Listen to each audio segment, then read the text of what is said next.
Hi, welcome to the demo videos for Pathwave Test Executive for Manufacturing Software, or PTEM. In this video, we are going to talk about test sequencing. PTEM is a test sequencer. You create groups of actions or tests which will be executed sequentially by PTEM. A test plan is a compilation of all these test steps that you created. You can insert logical decision steps to indict pass-fail results on the device that you are testing, or use these test steps to determine the flow of execution for the remaining steps. In this video, I'll show you how to create the basic test steps which run sequentially, and how we can rearrange the steps to have them run in parallel. And then we can see how it reduces your test cycle time. I have two groups of test steps here, one group for DUT1 and one group for DUT2. The child steps within each group are similar, except for a few parameters that are specific to the DUT number of the group. The test starts by printing a message to the output panel that shows the DUT number and the current system time.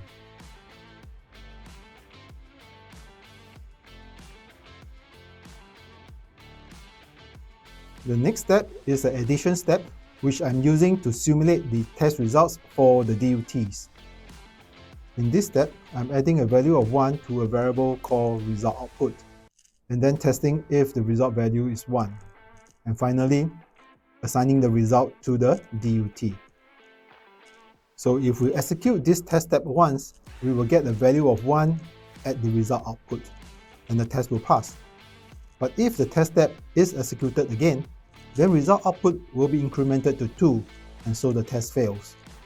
So now if we execute the test plan, the addition steps for DUT2 will always fail because DUT1 test steps has already added the value of 1 to the result output variable.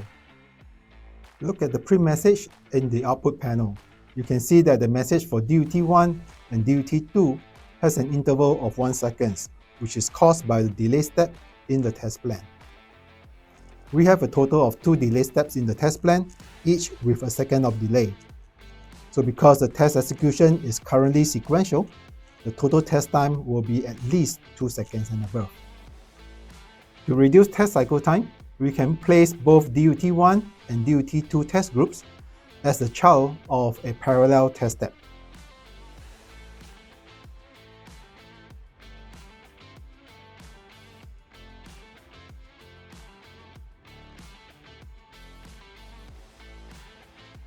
Now if we run the test plan again, we can clearly see that the test time is now reduced to 1 second only. At the output panel, both print messages are printed out at the same time with the same system time value as well. This shows that the test steps are being executed in parallel. The test result from addition steps now become a race to see which one gets to update the result variable first. The one that updates first will pass and the other will fail.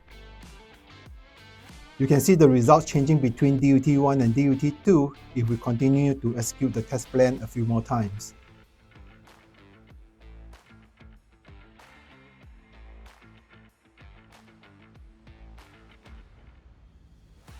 Now we have come to the end of this video, and I hope you find it informative and useful.